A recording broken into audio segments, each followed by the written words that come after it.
Hi, this is Dennis with Second Chance Tackle, and today our project is going to go back to the turn of the 21st century. We're going to be working on a Penn Powergraph. The Powergraph was a reel that was made in Japan in the early 2000s. It capitalized on the graphic side plate technologies, and overall it was an entry level or a medium range Penn reel. Penn has always had something below the spin fisher. They had the silver series for a while when you had the black and golds, and this one kind of came in there. It's a single ball bearing reel. It certainly is durable. This one has been around quite some time. It's a survivor. We're going to take it apart. We'll show you, if you have one, how to service it. If you don't have one, we'll show you what it's made out of and how to service that reel in a step-by-step process. And we're going to be working on a 7000, which is a larger size saltwater reel, or catfishing if you're going for the big catfish. So let's get started with this one. I like to take the spool off. I'm going to go ahead and do that. I'm not going to do a lot of cleaning on this one. This one's more for servicing, but we'll notice right away we've got a lot of dirt in here. I don't know if that's just from storage or if that's the way it was fished, but we'll go ahead and make sure that we do a drag service on this one. In the end, you can see the dirt that's accumulated there, and again, that's either from somebody laying it on the riverbank, or it just could have been sitting up in the storage in the rafters or something for a while. One of these days I'm going to figure out why reels make it to flea markets and garage sales. That's where this one came from. So we'll take that off. Let's go ahead and take the handle off. Now, this has got a collapsible handle on it. There's a lot of corrosion. That's probably an aluminum piece. If you push the button in, which this one still works, you're able to fold that handle for storage. And it's a through handle, so it's connected on the other side. And let's take that screw out so we can pull the handle. Now, before we go too far, you'll notice that I have a protective glove on my my non-working hand. That's to keep a lot of the junk that accumulates in and on reels for over the time. Keep it off my hands. I don't like the old greases and things. I'm not sure what's in those things, so if I can protect myself, I do, and I recommend you do as well. And the other thing you'll notice is what's right behind me there is a parts tray, and I put all my pieces and parts into that tray to help me keep track of them for when I go to reinstall. So I'm going to put the handle, I put the screw back into the handle, and we move that over. Now, the next thing up I'm going to do is take the rotor off. Now, this is not of the era of the anti-reverse. It's not where you had the instant. You still have that little tooth ratchet one. So let's go ahead.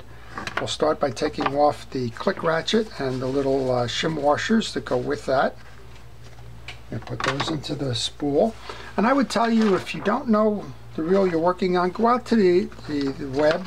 In this case, I went to mysticparts.com. and pull the schematic for the reel, and that'll show you all the pieces and parts in an exploded diagram, and that's going to give you the ability to go back and retrace your steps if you get lost along the way, or if you're wondering what the function of that piece or part is, or if you have a broken piece or part. Some of these parts are still available through mysticparts.com, which is a Penn Parts regional distributor, and you can go get a replacement part if you found, as you were working on one of these, that something was damaged in there and needed to be replaced. Alright, now what we're looking for here is the right wrench. It looks like a 14mm wrench to take the screw out that holds the rotor. As soon as you get it started, I like to remove it by hand as opposed to continuing to wrench it. I don't like to take chances there in terms of ripping out threads and that. And the inverse of that is true too. Start it with your fingers and just tighten it in the end. This has got the old sawtooth underneath the rotor, and that sawtooth is the stop parts for the anti-reverse dog. In this case, this is your anti-reverse dog. It's kind of it's got two things driving it here. There's a spring, and there's also a little spring kind of I forget the right term for it, but as you swing, this is going to allow you to reverse. And then we have the anti-reverse override, which is this dog here. So you want to make sure all of that works. Now, the reason I took that off is there's one ball bearing in this reel, and that's sitting underneath the this little mechanism. So I'm going to take that mechanism off. You can see it's a circular mechanism. There's a groove in it, and there's a spring that rides in the groove, and that spring sits over the anti-reverse dog here. Underneath you can see that there's another retention spring. That retention spring is held inside the collar here on the one side and up over it on the other, and that's just in case you happen to take that piece off there and you're wondering how to go back with it. So what I like to do is test to make sure that that ball bearing is working. We could take it out. Why don't we take it out? We might as well. We're here showing you how to do this. So there's two screws that holds that whole assembly in. I'm going to pull both of those out. Now, another thing I encourage folks to do is to take pictures along the way. It's very easy to get distracted while you're doing this, and you may forget the sequence that you took the pieces off, or you may have a series of screws and wonder which screw went where. Take pictures. So I'm taking pictures with the video camera, but you can take it with a still camera or a cell phone or what have you. Anything like that will work. Once I remove that, then I can pull the whole assembly up, which is the pinion gear and the bearing. I'm going to spin the bearing. This reel is a little bit tight. You can see a little bit of dirt on there. So we're going to go ahead and go get that cleaned off as well while we're at it. So what I'm going to do is I'm just going to wipe this down with a paper towel. If you see things that are stuck in the channel there, a little debris or something, you can take a screwdriver or a pick or something to get inside those grooves. Just pull the old stuff out. Then I'm just going to set this aside here. I'm going to check the bearing, making sure it works. It does. So right now I'm just going to loosen that bearing up by spraying it with a little bit of a penetrating oil. You can see the bearings in the back here. I'm just going to let that sit off to the side, and we'll come back and oil that in the short term. So we're going to just put these back on for now. And I'm going to put that back into the tray here. And then we're going to go down to the bottom of this assembly here and show you what's going on underneath here. This is pretty much a typical design from the early 2000s. It's going to have a cross-wind mechanism in there and a main drive gear. It's going to have two bushings, one on each side of the main gear. And as the reel technologies have progressed, we've gotten away from that the old dog technology that you saw there for the anti-reverse. They've also added more bearings to the reel, so you can still find single ball bearing reels, and there's nothing wrong with them. Like I said, Penn had been doing that for years. Many of the others are as well, and these will have bushings instead of bearings on the sides, and you can see there's a side plate bushing here on the main gear, and we'll clean all that up. This one's been sitting a while. You can see that there's a lot of old dried grease in there, which is another reason why I wear that protector. Okay, I'm going to turn the main gear so we can bring the crosswind block down. And once we have clearance, we can pull the two Phillips head screws out of that crosswind block. That's attaching the axle here. Now, I pulled all that stuff off the top early. If you wanted to, you could come into this side plate first and remove these, and then go service the top. It's one of those 6 of one, half dozen of the other kind of things. Doesn't matter which side you go first for, just make sure you get to both of them. Okay, there's one, and here's the other of those screws holding that in. With that out, now we can pull that axle shaft. Then you can pull the main gear, and you can pull the crosswind block and the oscillating crosswind slider, and then you can pull the back bushing. The bushings appears to be brass or some kind of composite. The reason you do that is you want to make sure that the inner on your case is clean. We saw a little bit of dried grease on the main gear, so you want to just make sure if there's any dried grease hiding behind there that you take care of that in cleaning it. This one is in good condition. If you needed to, you could hit it again with a little bit of spray of that penetrating oil, just to loosen some of that grease up and make it slide a little bit easier. There's a little bit in here, so let's just take care of the house cleaning while we do that. Okay, with that done then, we can turn our attention over here to the main gear. I'm going to take that other bushing off. There's a shim between the bushing and the main gear.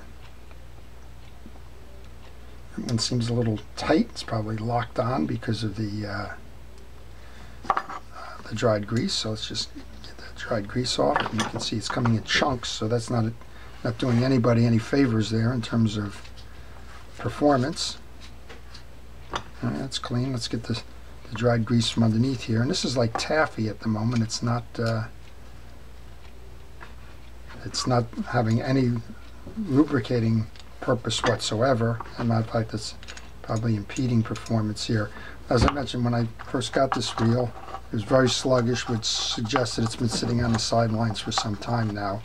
And as we go through the process, we're seeing just that it's just all dried up grease and dirt and the like. So we'll just finish cleaning that. I'm using a paper towel for the residual. Noticing some broken line in here, that didn't help either. Other than that, this is a pretty solid reel. Judging from the size of this main gear, the retrieve ratio on it is probably about 4.5 to 1 or maybe 5 to 1. It's not a tremendously big one. Alright, so now we have our pieces and parts. They're all cleaned. I've left them on the deck. A lot of people know that most of the time I'll just throw these right into the parts tray there and I'll come back for them, but this is a relatively uncomplicated reel and the cleaning was easy, so I knew I was going right back to that. Alright, I'm putting that bushing back into the side case. Now we're going to just make sure that the crosswind gear is clean. I'm going to take some Penn precision reel grease. Now this happens to be a Penn reel I'm working on, but you don't need the Penn greases and lubricants. Any fishing reel grease and oil will do. The key here is that it's fishing reel grease. It's not general purpose grease and the like. I had somebody write not too long ago, one of the viewers asking me if they could use white lithium grease as a substitute, and I just find that if the grease is designed for a fishing reel, the fishing reel is going to perform better. And why take a chance? The fishing reel grease is cheap.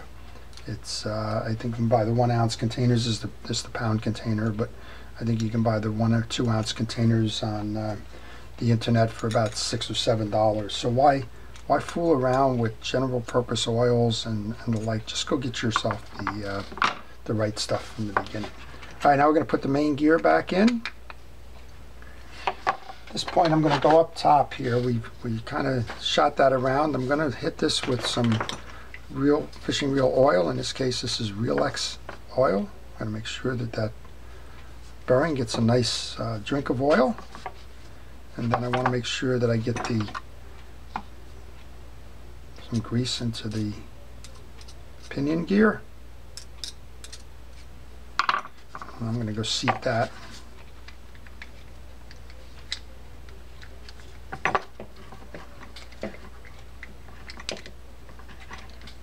Okay, we got that in. I'm going to go grab those 2 screws that hold that bearing in before we get much further along. And we'll go hold that bearing down there as we start the reassembly from the cleaning part. And there's 1 or 2 pieces that still haven't been cleaned, but we'll get that as we go along. So the Powergraph here, strong performer. The difference between the Silver Series basically is that they went to the graphite case. Everything else here is kind of the same as the silvers, the 105s. This would probably match up with the 105. Let's give it a turn quickly. That's doing nicely. I'm going to take the crosswind block. We're going to move that so that the stud of the crosswind block is directly below. That's going to give you the greatest throw. Remember, we had to move that down so that we could remove the crosswind block. So when you go to reset, You just want to make sure it's at the bottom there so that you can attach those screws when you put the axle back in. Alright, so again, just like we did with the others, a little bit on each side of this, and we can lay that in there. Now sometimes folks get confused and say, gee, which way did it go, up or down? Well, that's the purpose of the pictures. If you got lost there, or you could go to the diagram as we were mentioning, and you can see that the diagram has it sitting in this position as well. Okay, there's a little bit of stuff on here that's all dried up just like the other one. If you found that it was tough going there, you could use some steel wool or something to line that up a little bit. And don't put a lot of stuff onto the shaft itself, because as you put it through the pinion gear, it's going to just gather itself up top here. So let's go ahead and put the eccentric back in for the anti-reverse, and then we can go ahead and put the axle in. Now that axle is a D-shaped axle. It's only going to go into the crosswind block one way. So if you're having trouble getting it in, you're just going to have to flip it until you get it lined up. And once you get it lined up, you'll be able to push that in.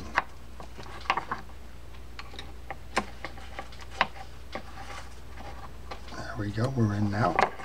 And then you can grab those two little screws that I had on the deck there. Now some folks like to ask, can I use a Loctite for holding the screws? And I don't recommend that. It certainly would stop the screws from falling out, but it also stops you from taking them out the next time when you do your service. And I recommend the service about once a year, so I don't recommend putting Loctite on any screws in a fishing reel. I'd rather just replace the screw if it fell out, but some folks do it, so there you go. Alright, and then I think we're done below here. All we have to do is put the side plate back on. So I'm just going to grab a little bit of the blue grease onto the bearing there. We have some on the main gear already. We should be able to snap that side plate right back in. Line that up and put these in. So another question I get asked a lot is on the screws. They ask me, you know, is a mechanical screwdriver okay? And I don't encourage anybody to use these battery-powered ones, particularly the larger size ones, because they carry an awful lot of torque. And if you're working on a reel like this one with a graphite case, or if you're working on one with a plastic case, you torque this down too much, it's going to split the case. So I don't recommend it. But I understand that there's folks out there that have trouble with their hands, and it's not easy. So I would tell you, if you're going to go ahead and use it, go ahead and do that, but stop it short of finishing it off. Leave the last turn or two, and then finish that last turn or two by hand. Okay, I'm going to push that in now as I go to reset the rotor. I don't want that dog hanging out. I'm going to grab the rotor now and reset that. And then we have the screw that holds the rotor on, or the nut rather, thinking of the stop screw that holds this in place, getting ahead of myself. And this is why I like to do it by hand, to make sure that I don't cross thread the piece. And then once you have that, you can give it a spin just to make sure it's spinning, and it's spinning nicely. Okay, and then we go ahead and put the click ratchet on. Now that click ratchet, is the purpose of that is to make a noise when you're in drag mode and your reel is spinning backwards. There's a click tongue here, and that's going to make a noise every time it flips through the those teeth on the click ratchet, and that's going to tell you that there's a fish or something else taking your line out at that point. And it goes like this. So that's that, and the little tongue inside there making that noise. Okay, that goes on like that, but we're going to go service that, so we're not putting that on at the moment. So let's go ahead and put the handle back on.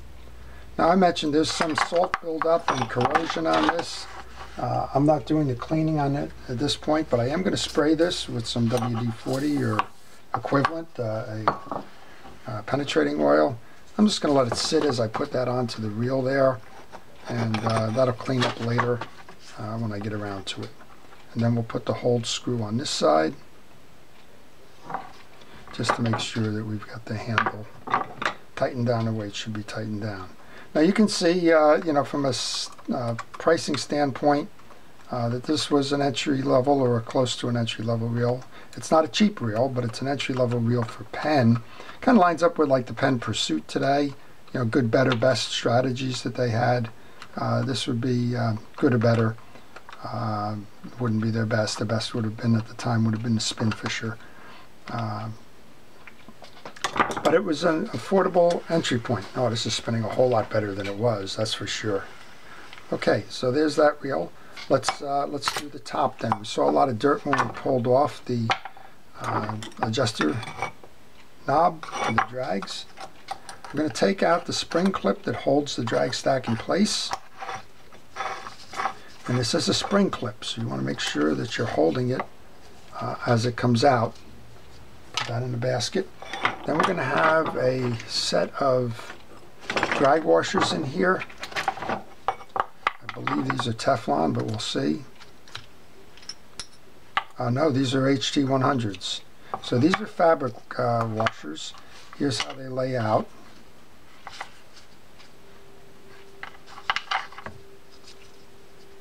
We have one Teflon in the middle there. There you go. Okay. So you want to note the sequence of them as you go to reinstall.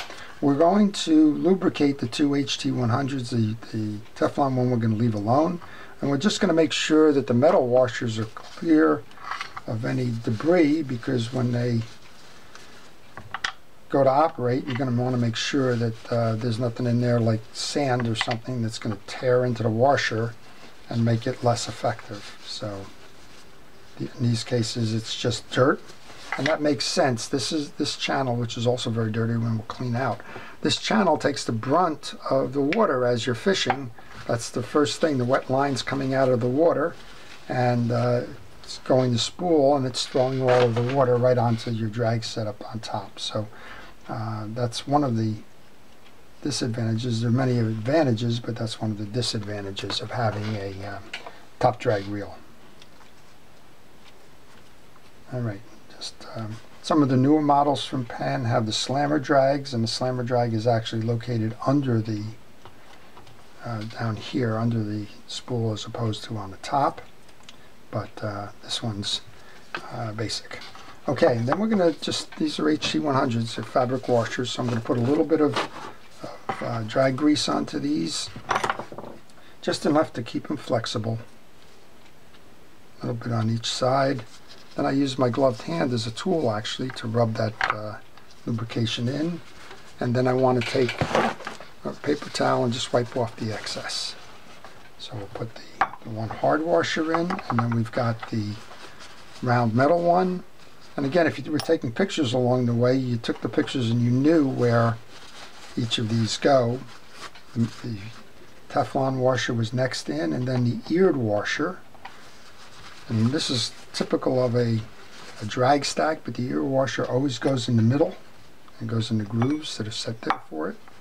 And we got the last one up top. I'm going to do the same thing. That's a fabric washer. We're going to put some Cal's Universal Drag Grease on that.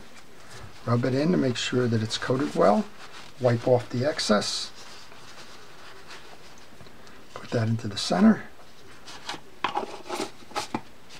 We're going to come back with the top washer then. And then we can put the clip back in. Now there's grooves that this clip fits in.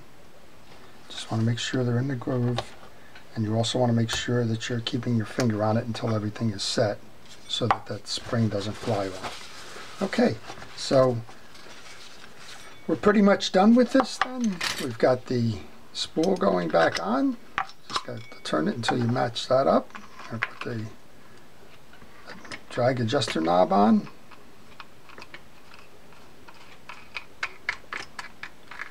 I'm going to go grab our reel oil. I'm going to put a little bit of reel oil onto the line roller. going to put a little bit behind the junctures of both sides of the bail. I'm going to just flip that bail to work it a little bit just to make sure the oil gets back in there.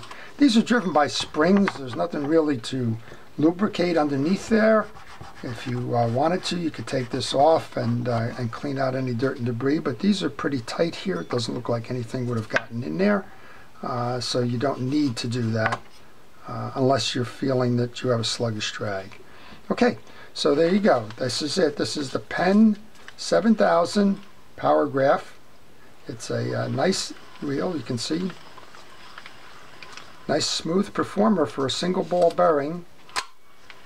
Nice performer. So there you have it. That's the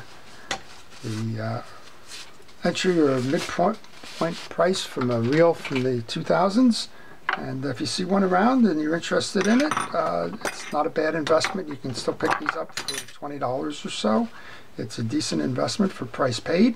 And again, for larger size ocean fishing, for surf fishing, pier drop fishing, boat fishing, catfishing, you'd be hard pressed to find something like this that doesn't suit those needs. So with that, I hope you've enjoyed the video. This is Dennis with Second Chance Tackle. If you liked it, please subscribe. I wish all of you great fishing, and stay tuned for more videos. Thank you for watching.